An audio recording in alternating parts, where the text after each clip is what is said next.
قرآن مجید کا جو یہ میوزک ہے، قرآن کے الفاظ کا جو حسن ہے، جہاں تک حسن معنوی ہے وہ تو ہر لفظ میں ہے، لیکن یہ حسن ظاہری، حسن صوتی، حسن لفظی، یہ اپنے کلائمیکس پر آپ کو نظر آئے گا سورہ رحمان میں۔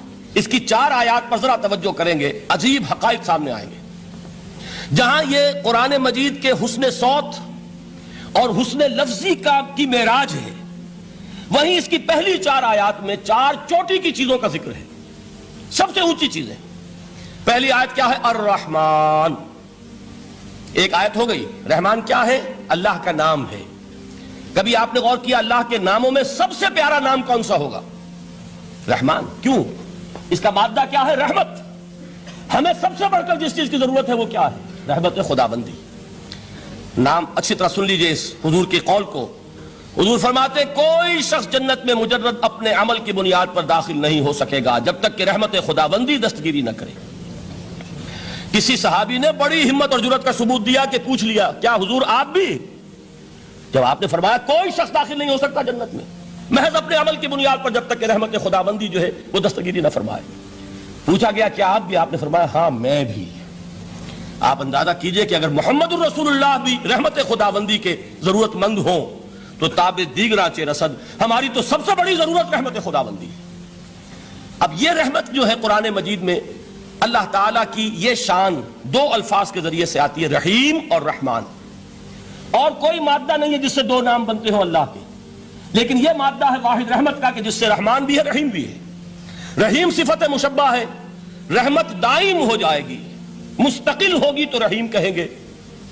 اور رحمان، اس میں رحمت کی ہے وہ شان ہے کہ جیسے ٹھاٹھے مارتا ہوا سمندر ہو، ہیجان کی کیفیت، طوفانی کیفیت، رحمت خداوندی کا طوفانی جوش، وہ ہے رحمان۔ تو یہ اللہ تعالیٰ کے ناموں میں سب سے پیارا نام۔ اب آگے چلیے، الرحمن علم القرآن۔ رحمان نے قرآن سکھایا۔ رحمت خداوندی کا سب سے بڑا مظہر، رحمان کی رحمانیت کا سب سے بڑا مظہر قرآن ہے۔ ان میں جو منطقی ربط ہے اس کو سمجھتے جائیے۔ اچھا آپ یہ سوچئے، جو علم بھی انسان کو حاصل ہوا وہ کس نے دیا؟ اللہ نے۔ سائنس کا علم کس نے دیا؟ اللہ نے۔ علم آدم الاسماء کلہا، وہ علم الاسماء جو حضرت آدم کو دے دیا گیا تھا ازل میں، یہ اسی کا ظہور ہے، یہ اسی کی ایکسفولیشن ہے جو ہو رہی ہے اور ہوتی رہے گی ابھی۔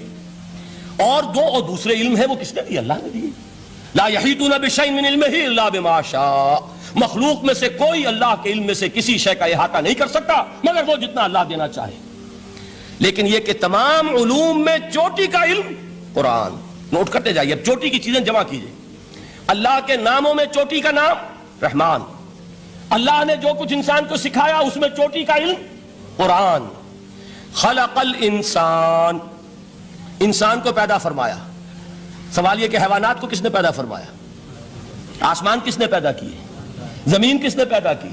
فرشتے کس نے پیدا کیے؟ کیا مطلب خلق الانسان؟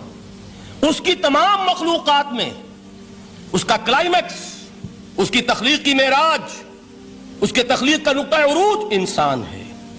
یہ ہے کہ جو مسجود ملائک بنا ہے۔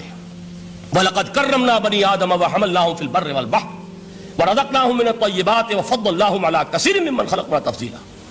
تو تخلیق میں سب سے اونچی تخلیق انسان کی، علموں میں سب سے اونچا علم قرآن کا، اللہ کے ناموں میں سب سے اونچا نام رحمان۔ اب آئیے چوتھی چیز، علمہ البیان، انسان کو بیان کی صلاحیت عطا فرمائی۔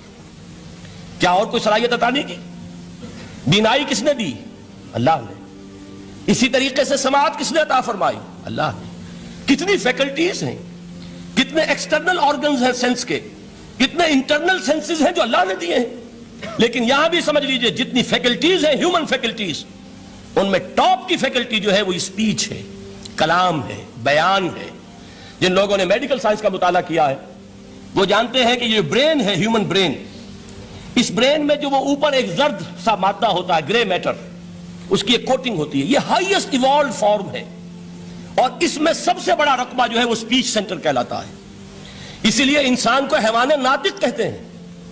حیوان کے اور انسان کے مابین امتیاز قائم کیا گیا، نطق، گویائی، بولنا۔ اب یہ کیا چیز ہوئی؟ انسان کی صلاحیتوں میں سے سب سے اونچی صلاحیت۔ 4 آیتیں ہو گئی نا۔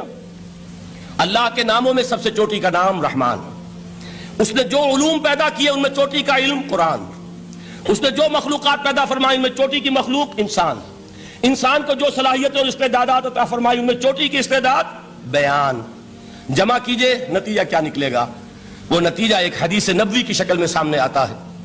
پہلی حدیث میں نے یہی پڑھی تھی، اس کے راوی کون ہے؟ عثمان ابن عفان. میں حیران ہوتا ہوں وہ قافیہ یہاں بھی موجود ہے، رحمان قرآن، بیان انسان، عثمان عفان، باپ کا نام بھی اسی وزن پر ہے، عثمان ابن عفان.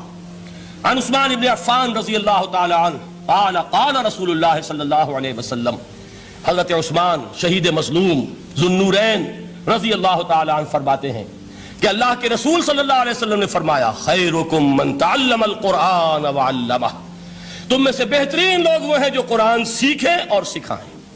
قوت بیان جو تمہاری ٹاپ فیکلٹی ہے، اس کا استعمال کسی گھٹیا کام کے لیے نہیں ہونا چاہیے. دیکھیں اردو میں محاورہ ہے کہ توپ سے مکھی نہیں ماری جاتی. توپ بنائی گئی ہے کسی بڑی شے کے لیے، مکھی مارنے کے لیے توپ استعمال نہیں ہوتی. یہ قوت بیان جو ہے، جو ٹاپ موسٹ فیکلٹی ہے ہیومن جو فیکلٹیز ہیں ان میں سے، اس کا استعمال بھی ٹاپ موسٹ ہونا چاہیے. قرآن کو بیان کرو. وہ جیسے کہ علامہ اقبال نے کہا ہے، بلکہ غالباً ان کے قبر پر آس پاس جو اشعار لکھے ہوئے ان میں سے ایک یہ بھی ہے، اگر یک قطرہ خونداری اگر مشتے پرے داری بیابامن تو آموزم طریق شاہ بازی را. اگر تمہارے اندر ایک قطرہ بھی خون کا ہے اور مٹھی بھر بھی پر اگر اللہ نے دیے ہیں تو میرے پاس آؤ کہ میں تمہیں شاہبازی کے طریقے سکھاؤں. اسی طرح جان لیجئے اگر اللہ نے قوت گویائی عطا فرمائی، اگر اللہ نے تمہیں حیوان ناطق بنایا، اگر اللہ تعالیٰ نے تمہیں یہ صلاحیت عطا فرمائی، اس صلاحیت کا مصرف دنیا کو نہ بناؤ، اس صلاحیت کا مصرف اللہ کے کلام کو پھیلانے پر اس کو صرف کرو. خیرکم من تعلم القرآن وعلمہ. خیر جب لفظ آتا ہے بغیر من کے، ورنہ تو آتا خیر من ہو تو یہ ہوگی کمپیریٹیو جو ایک ایڈجیکٹو جو ہوتی ہے، لیکن یہ سپرلیٹو ڈگری ہے جب بغیر من کے ہوگا. خیرکم